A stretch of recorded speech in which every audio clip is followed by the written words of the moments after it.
Hi, Bevan Bird here with a Soul to Soul talk with Anita Narayan. Welcome. Hi, Bevan. Thank you. Thank you for having me. My pleasure. So today this is about why it's time to be the inspiration. And Anita Narayan is the author of Breaking Free and the creator of the BeTheInspiration.tv online platform. I think it's going to be more than just online. Her mission is to make inspiration the norm. See, many people have accepted a mediocre level of living. And so we're here to change that, right? Absolutely. You bet. What else? What else would you like us to know about you?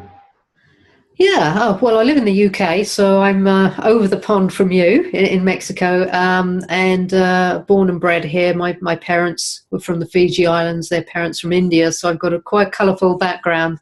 And and really, everything you've just said has been the culmination of life experience, a lot of adversity that's taught. From which I've gathered some of these things, but also a spell of working in psychiatry nursing, as well as having played football, competitive football in my earlier years, and now running my own transformational business, which is all about helping people create inspirational legacies, whatever that project is, a cause, or just what really sings to their heart. So. And the only other thing is I wrote a song with the book Breaking Free. I'm not a professional singer, but it was so personal, and I do write songs. So very blessed for that, and to have had the book recommended for film, which I haven't pursued yet. But they're just encouraging signs about using platforms to spread inspiration. So. Oh yeah, absolutely. What you've done so far is already a great inspiration. Thank you. To your community and many people that connect with you. Thank you, Bevan. Mm-hmm. You're welcome. So, Anita, what kind of world do you want to create? Like, tell us more about the world where inspiration is the norm. Yeah, and that's a great question. I want to create a world and be part of a world where inspiration is the norm. In other words, people are living from inspiration, not what they've been taught to do, which often has very little to do with who they are.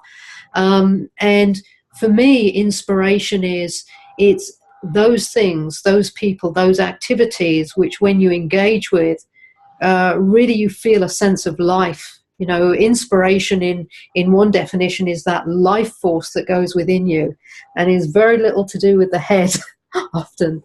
So it's that thing that makes your heart sing. And can you imagine a world that lives like that, where they're waking up happy, doing what they love doing? And I know you know what this means because we're in a similar space.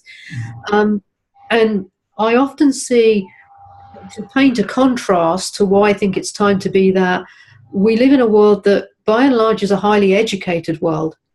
But when I was at school, I wasn't taught about values, my life. I wasn't taught how to connect with myself. I wasn't taught about how to be happy. I wasn't taught about joy. I was taught topics like Pythagoras. And bless his heart, that hasn't equipped me for life. And I think that something started to rumble in me, and it hit a kind of a feverish pitch when I sat with a friend one day and we were watching the news. And I sat there saying, why are we watching this stuff? It's depressing. And if you kind of lent on the news as being the true window of the world, you would think the world is a very cold, hostile place, full of conflicts, affairs, who's done what, politics and all that. And then the good bits get tagged on the end, followed very quickly by the weather forecast, which back then was probably the most inspirational bit. And I said to my friend, why does bad news sell? Why, the world is full of good things, but we don't get to hear about those as much. And my friend said, well, bad news sells. It's got the drama and all that, makes the front page. And I went, but why? Bad news sells. And I just felt myself. It leads. There's a lizard brain, right, that responds to danger. And so when people perceive danger, it gets their attention. And so absolutely, sells ads. You got to get people's attention. Yeah, and And somewhere from within me, and this is why I know this is at least part of my life's purpose, is because it didn't come from my head. I just sat there and go, I'm going to change this. And I didn't have a clue what I meant at the time. I just said, I'm going to change this. And the image that kept forming in my mind, and this was before YouTube and all that stuff came out, was just this idea of having a channel where it was all centered around good news and inspirational things that people had done out of kindness, out of love, out of human touch. And that's it. It just sat there as an image, and it's kind of morphed into it's who we such a are now. wonderful thing. Like this year, I got to co-author 2 books that are inspirational, and just let me tell you how it's changing my Yeah. life. Getting in touch with those other co-authors and seeing more goodness in the world. Yeah, I would recommend it to everyone. So I can be an Oh, example for you of the concept. gosh, yeah. And you know, Bevan, even though I had that image suspended within me, it took a while for me to really start to connect with it, because there's all this sort of rubble in the way of all the conditioning I had about the way things can happen. It's like, you can't possibly do that, you know, or you're a female and you're this age, you can't appear on TV like that, you know, or, you know, just things that were the beliefs of the world. And I kind of thought, you know, in order to play this game, I'm going to have to fit in, you know, and I'm thinking, I don't want to fit in.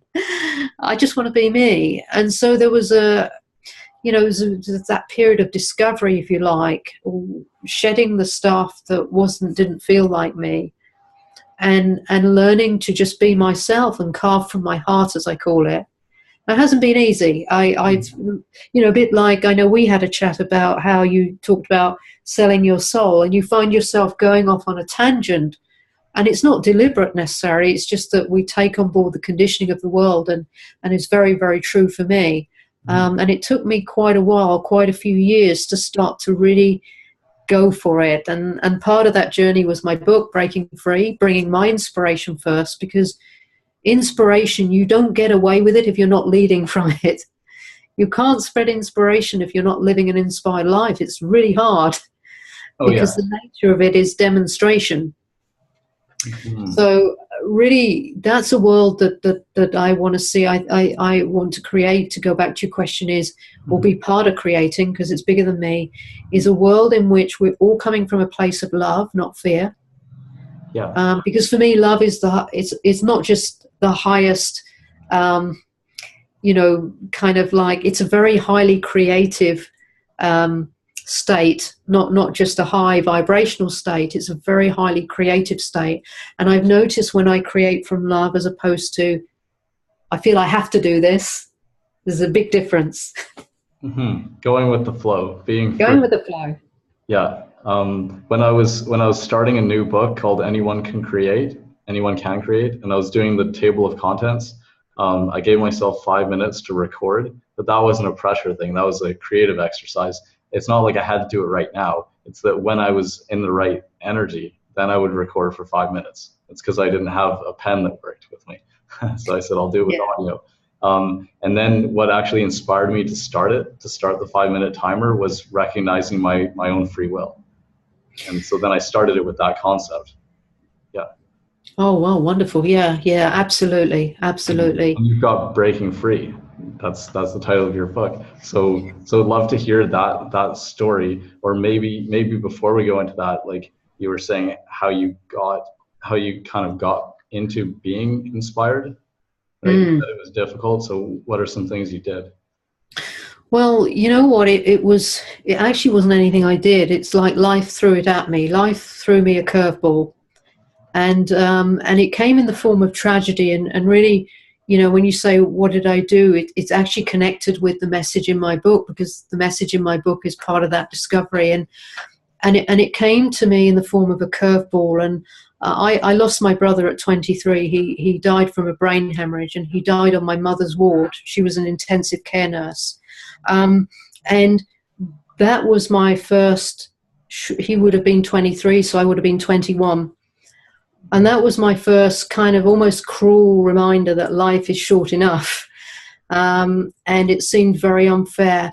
And even though I kind of like took that step back and thought, okay, life is to be lived to the full, then it seemed like multiple tragedies hit. And perhaps the one that proved to be a turning point was really when the tragedy visited my door, whereby my father murdered my sister-in-law. That was my brother's wife, and he is in prison for life for that murder.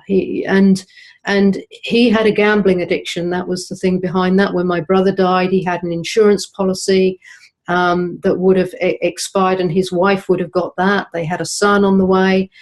And, you know, within one moment, my nephew, who's now 33 and a lovely, lovely human being, my brother would be so proud to see him, you know, suddenly he's made an orphan. And, you know, there was that very heavy duty staying alive bit, you know, in the face of domestic violence. So I'm lucky to be alive as well. But the thing that was the turning point for me off the bat, for some people, tragedy, whatever the nature of it, we all may have had different tragedies, can be something that causes them to spiral down into bitterness, into resentment, into survival-based living, and they get stuck there. For me, something different happened. I went through all those emotions, of course. I mean, I was bitter.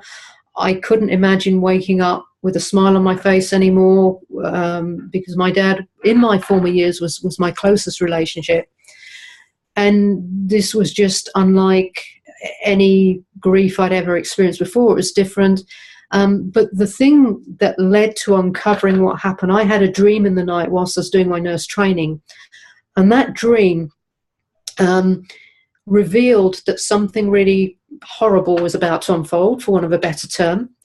But the second half of the dream was like a football match of two halves. The second half of the dream showed me my relationship with myself, which was tough and strong on the one hand, but was emotionally poor on the other hand. So anybody familiar with the Asian culture, you're taught to be tough, grit your teeth. It's all about responsibility, duty, and obligation. But that warmth, that nurturing type of love that says, I love you, as opposed to, you know, I love you, you know, that was absent. And so I was very strong in some ways, but emotionally my relationship with myself was poor. I was not kind to myself. I was so hard on myself. And at some level, I loathed myself for not being able to stop what happened. As irrational as that is. So I really got into a spiral of self-loathing and hate. And what was really interesting about this dream is that it revealed two things. It revealed a tragedy that was about to play out, but it revealed that it would be a backcloth against which I'd go on this transformational journey. I would reconnect with myself in a deeply loving way. And from that place, I would go on to inspire and help others in similar vein. And at the time, I couldn't appreciate the second part of that dream because I was too shocked by the first. And it was my intuition that helped me decode what that first part meant, because I didn't know what it meant to start with. And I got to the truth before the police did, which is often seen as very dramatic in that, but it was simply my intuition. Are you saying that you had the dream and you saw it before it happened? Well, no, because what I learned later on was that it had already happened. So I can't call it like a premonition. I don't know what you call it, but I got the dream that what hadn't happened at that point is nobody had discovered the truth. And that dream enabled me to discover the truth. And, you know, the painful bit was my father and that. But the bit in Breaking Free, which at first I wasn't going to write that book, because for some people it's like, oh, my goodness, that's so shocking, you know, and it's really intense. And the big challenge in writing the book was to allow inspiration to be the biggest thing that came out, because as hard as that bit was, the biggest thing to come out of that was my self-reconciliation and learning what love was about, and learning what inspiration, and knowing that you can rediscover that after tragedy, and then being able to pass that on to other people. To me, that's if you want to see it as a win, it's like bringing something of greater value out of a bad situation Mhm. and being able to show the world this is possible. And that's why it took my book a while to write, because I really wanted to get the energy of it right. Oh yeah. And the lovely thing is that people who have read it have gone, well, that's horrible what happened, but my God, that inspiration, what you were able to do. So back to what we said about the world we want to create, one that's based on love and inspiration. Oh yeah. Oh, it's so wonderful. It's an honor to have Yeah. you and to be able to dig into this. Mm. Mm. And it's like you're fulfilling your life's purpose, because like you probably chose that kind of thing for you, and then you took the opportunity in it and didn't shy away from it, or run in fear, right, or cower and become small. You actually turned it into inspiration, which is awesome. So I commend you. Yeah. I mean, what I'd want to say to people in honesty, I did start from that place. I did shrivel. I did feel bitter. I did feel, to say I felt anger towards my father is putting it mildly. My starting point was all that stuff. But that's almost the point, is that through that tragedy, that was that's the cards that I was dealt, but that formed the canvas, if you like, where I was able to take all that bitterness and almost like an alchemist, learn how to turn bitterness into forgiveness, unhappiness into joy, loss of purpose, and what's the point of life anymore, into purpose. And even though I'd studied in psychiatry did not teach you about forgiveness, about love, about peace. I had to learn that through a transformational journey. And, I'm really so blessed and grateful that in spite of the set of circumstances that I came on to learn those things, because my God, not easy to start with, but ultimately liberating. Okay. And so, yeah. I'd love to hear like part of your journey since then, how you've progressed in being the inspiration and empowering others to be the inspiration, or preparing the platform for that, whatever you've done up till now. Yeah. So I eventually left psychiatry about sort of just under 10 years ago, because I knew then that I had a message to bring to the world that I couldn't bring if I was still working in nursing, in a job. And so when I left nursing, I started to write the message, the book, because I'd done a lot of my healing process, and I didn't want to write a book for cathartic reasons. I wanted to heal privately and then come from an energy of inspiring and helping others. So the book and the song was, if you like, my personal contribution to being the inspiration, as taking what I learned in life and being willing to share that. And then secondly, in terms of the coaching and mentoring I do, it's not really traditional coaching and mentoring. It is transformational stuff. I say to people, anybody can set a goal and achieve it, but bringing about transformation at the deepest level of your being, that's a different ball game. Excuse the football pun there. And so I took my inspiration onto the football pitch and won a lot of trophies, just from connecting with that part of myself where my head didn't get in the way, and I played from that place instinctively. And then people would ask, how are you winning so many trophies? And I would share, and they'd look me up and down like, what's all this mental stuff and inner stuff? But then with the platform and that, I thought, well, I can't be all things to all people, but a bit like you said, what are my gifts? And I love writing, I love speaking, I love sharing, and I went and did my TV presenters course, because I thought, well, then I can build a platform and bring other people's inspiration that have got inspirational stories, and build that channel out, so that in a world where the impossible can be possible, wouldn't it be great if this channel, like other channels where people are doing, just takes the mainstream and becomes the norm? And less people are watching the news where it talks about people fighting and killing each other and that, and want to tune into stuff that inspires them, so they can raise their lives, and not just raise their lives, but reach out a hand to someone else and raise their lives at the same time. So You know, That's how. I want to tell you, and also thank you for interviewing me. So now I'm starting to get on your platform. We just did that today. Yeah, that's wonderful. That was joyous, really was. Thank you.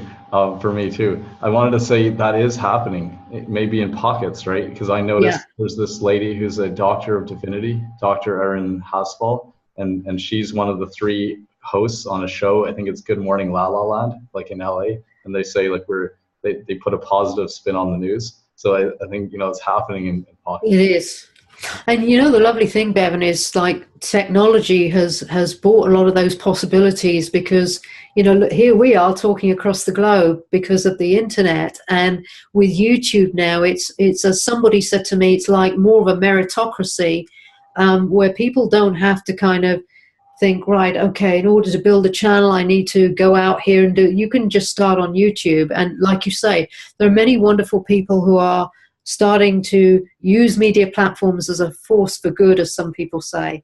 And I love that. And if we can create a crescendo of everybody doing their stuff and let that wave wash over the world, I believe we will see a new earth. And I think it's happening. You're right. It's going to happen. It's happening for everyone like you and me and whoever else that we are aware or not aware that's just being and doing that. It only needs 1% of the world to be doing that for it to create this big tsunami of love and peace.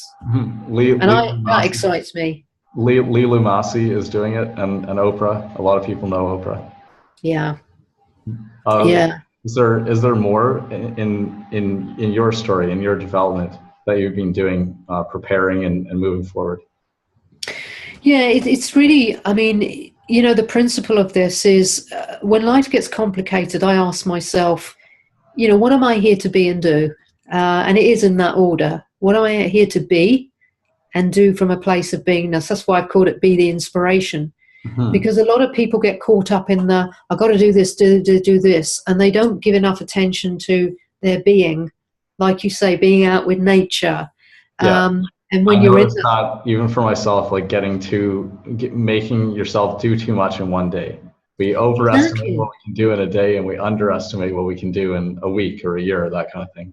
Yeah, yeah. It's all about aligning with that sort of source of energy, and when you're more productive, and it doesn't have to be 11 hours of this and that. It's just about doing things with meaning and purpose. So basically, I'm just queuing people like yourself for the platform to chat with, so that I can launch that in January on the web.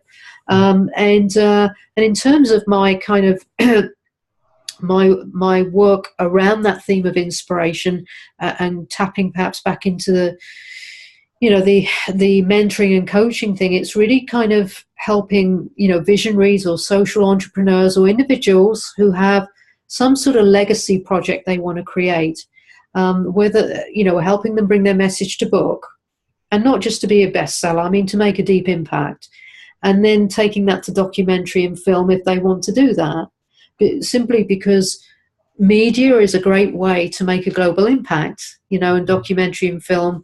And I think the idea for that came off my book. I'd never thought of my book as going for film. I just thought I'll publish the book. And then somebody said, well, your book will be great as an inspirational movie. And I went, well, that never entered my head. But since those seeds were sown, I just thought, well, okay, I did the TV presenting, use every skill I have to help people create as much of a global impact with their inspiration, create their legacy project. How do I write my book? How do I bring it to documentary? How do I get it, spread? And that's a team job. Like you said, that's about collaboration. All right. Awesome. Yeah. How can someone be an inspiration or be the inspiration? That's a great question. I love that question, Bevan. I really do, because people tend to look outside of themselves and say, well, what have I got to do? And I often say, ask a different question. Ask what you need to be or to become, because it starts on the inside. So when it comes to what do people need to do to be in this, be it, first of all, be it to yourself. Give yourself that gift. Because if you're not feeling inspired and you're not living an inspired life, and I don't mean perfectionism, it's very hard to give out what you don't have. But the reverse is true too, is that when you are feeling that inspiration, living from it, even if there's some difficulties in life, we all have that.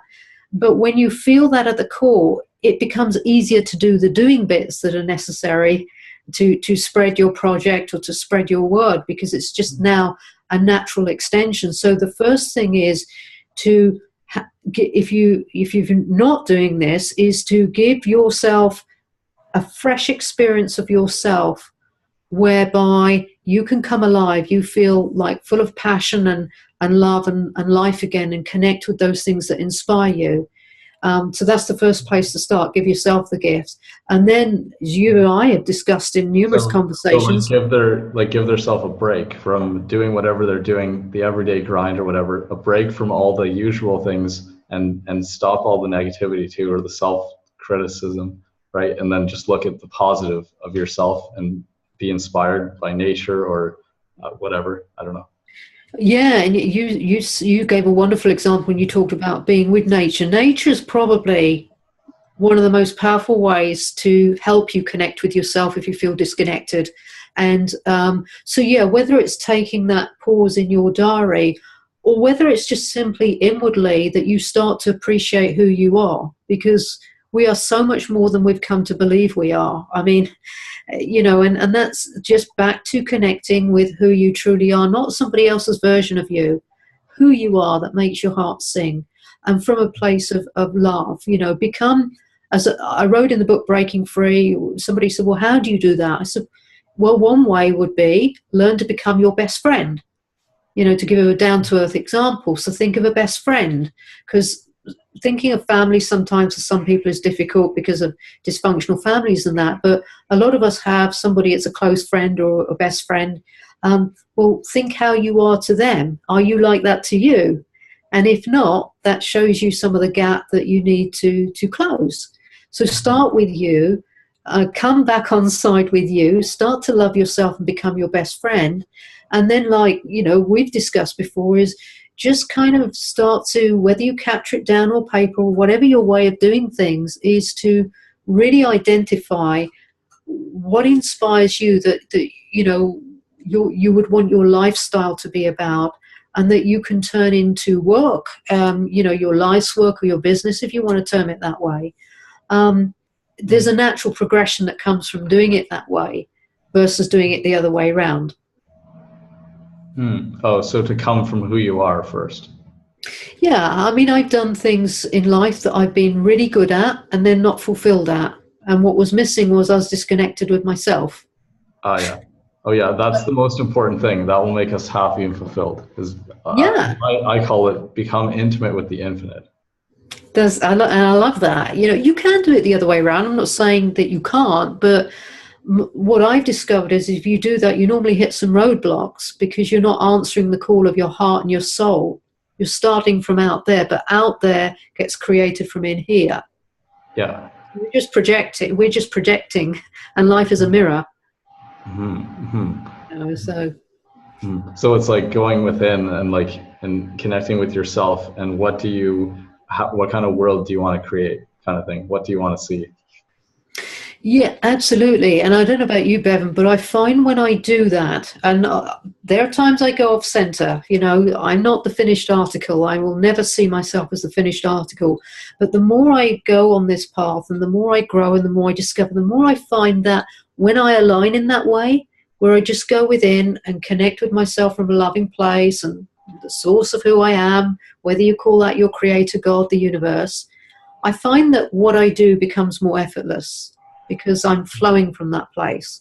Whereas if I get up in the morning, let's just say it's late and I'm behind time and I get the coffee down me, there's a sort of a tension that can run through my day because I've knocked myself out of alignment, however we got there. And, that can happen. It's not to judge. But I find there's a difference in what I can accomplish when I'm flowing from that place of, do you know what? Thank you for such a beautiful day that I get to wake up, open my eyes, and I get to see the day. I get to hear the birds. I get to touch and feel touch. I get to taste my coffee, things that we take. And I find when I genuinely engage with that, it creates a feeling of such abundance and gratitude, and that becomes like a life force that fuels everything I do. Oh yeah, that's wonderful. Yeah, Do you I'm find really that? glad that you said that. Yeah, totally. Like when you take your time to enjoy things. Yeah. Yeah, and then what doesn't get done, really, does it matter? Does it No, matter if a piece of writing takes me an extra day because I decided to attend to what was right, which was my well-being, you know? right. Well, Get because caught up in then that. the right energy went through your work, right? If we were out of alignment and we do the work and we get a bunch of things done, we would have put out a frenetic energy through those things. Uh, Yeah. this is what I discovered as a social media person back Mm. years ago, like 2011. It was like our energy when we're communicating with people really has a big impact on what happens. Mm. Yeah, Yeah. I believe so. Yeah. And, you can feel it, I feel it towards myself, first of all. I feel, Anita, you're being a little bit hard on yourself. You're driving yourself. What really is the purpose of that? You know, what comes out of that that's going to, if today were my last day on this earth, God forbid, but if today were my last day, how would I want it to be lived? Because I'm not taking my possessions or my accounts or whatever it is with me, but I am taking who I am. And, whatever people believe is beyond, this life, this human life, I'm not taking a lot. So if I'm investing energy and worry in it, and I don't mean that in an irresponsible way, I mean just that it's getting priorities right, and we live in a world that would put us into those, other things that don't really matter. Mm-hmm. Don't really matter. And I learned that from my brother, just watching what happened there, and I just thought, I don't get to take these things. So what really matters today? What matters to me is, can I appreciate the gift that I've been given, the gift of today? Can I use that gift to the best of my ability to the full? Can I be loving with myself in that process? And whoever I connect with today, can I connect with in a loving, in a nurturing way, in a respectful way, and add something of value to their lives such that your life is in a better place by the time I finish talking with you? Oh, great questions. How can we make this kind of world, right, where inspiration is the norm? How can we do that working together? Well, and that's another great question. I think that, I have a belief that the more aligned we become with that love, who we are truly, and the more we then start to ask different questions about who are the sort of people that I want to draw to me collaboratively. And, they will be people after your own values, your heart and soul. But it's difficult to draw them to you if you're out of alignment. So that's why being as much in that place of alignment and asking that question to draw the right people to you.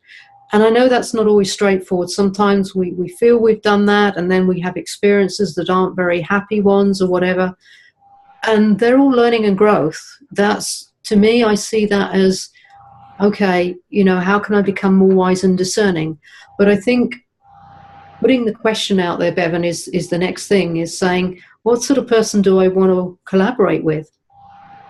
Not, and I don't mean just in terms of their skills and talents, because there are a lot of people out there that are highly skilled, highly talented, but they're not necessarily coming from the heart. And I sat in a conference in California, the first time I went there 2 years ago, I think it was a Davin Michaels event. And so the room was full, and it was really funny because I had this group of people come towards me with their business card and that, and I sat at the table quite serenely with this little insight I had, because I made the mistake of, in the past, working with people that had the right skills, but they didn't have the right heart. And it ended in tears, shall we say. So we just sat there with all these little bees coming to the honeypot type thing. And, I do this, and you made it. And I just said quite calmly, I said, you know what? I said, this is a wonderful moment for me. I said, because you're helping me realize something. I said, I may need what you have to offer. I may truly need that. But I buy into people's energy. And I said, and if you're great at this, but you don't have the right heart, I don't want to work with you. And I didn't say that in a hard way. I mean, but that was the thrust of what I've said. I said, because I've learned a very hard lesson, that when you don't have the heart with the skills, and you're not coming from a place of really wanting the betterment of the people you're serving, not just about the money and that. Somehow it all just cracks up and it ends up messy. And I said, so this is my decision moving forward. Thank you for helping me understand that through the conversations we're having. Because before I would have run away from that. So very good. Yeah. And, you know, look at how we've connected. That's a real live example of that. You know, I knew from perhaps, 1.5 years ago, and we kind of said hello and that, and then we were each, you know, dealing with stuff on our plate, and we've come back. I mean, we didn't sell at each other. We just kept connected, the relationship, and, you know, and then it reveals itself, doesn't it, along the way. Absolutely. And I love it when it does that, you know. It's like Simon Sinek talks and writes about, start with why. It's like, what is your purpose? What's their purpose, right? The values and principles. Without that, there's nothing real there. But when you have that, like, you all have that same purpose, so you can work together. It feels right. Oh, yeah. And we're living in a time where this really needs to happen big time, because in Britain, post-America, we've had Brexit. And there's been a few newspaper articles about people saying they're really depressed at the implications of Brexit and the future of their children. And this really disempowered talk. And that's not to say that the economy doesn't affect or influence us in any way, but it kind of, and this is why be the inspiration, because in that moment it's like they believe nothing else is possible, that they're at the mercy of the government. And I'm kind of thinking, no, get inspired, understand your true nature, and then you can break free from this stuff, you know. They have the power within them. Yeah, it's getting that empowerment, you know. And if on social media we saw as much people talk about how empowered as they were as the political commentaries I see, you know, it's like Trump said this, Trump said that, or Theresa May. You see people get animated, and I'm wanting them to get animated about their own lives, because they realize who they are and the good they can do. And it's like, when it comes to that, people are relatively mute. Not everybody, but, you know, there's still a large section of the population. So that's why I want to see a world of inspiration where we realize who we are and just come out and be ourselves and spread our beautiful talents and gifts. It's awesome. Well, I know we could talk for hours. I'd like to talk more in future Soul to Soul talks. If you'd like to come back on, I'd love to have you. Oh, that would be lovely. Lovely. Thank you so much, Bevan. Thank you for sharing your inspiration with us today. Thank you. It's a pleasure. Are there any last words of inspiration for someone maybe feeling that having a mediocre life but wanting to become inspired? Yeah, I would just really want to encourage you. Don't beat up on yourself if you're feeling like that. This is not about judging. Most of us have been there. But, you know, be kind and loving enough to yourself to take that step, that time out, if you like, or that pause. Make an appointment with yourself and really kind of start to ask yourself a different question. How can I be in a loving, deeply loving relationship with myself? Because that's the foundation. And then from that place, start to treasure map your life of what you'd like it to look like in a very multi-sensory way. What sort of people do you want in your life? What sort of experiences? Just really kind of let yourself go with it and see what you create, because, that's the start. And you're going to find that creates a little groundswell of energy in you to start reaching out, perhaps to, if you need the help and want the help, people who might be able to help you in that way. So that's kind of what I'd say. Find those people that inspire you and get connected, whether it's through a YouTube video or a person, whatever it is, just connect and get started. Oh, yeah, that's great, Anita. Thank you. My pleasure. So this was Anita Narayan with BeTheInspiration.tv. Thanks, Anita. I look forward to talking to you. Thank you, Bevan.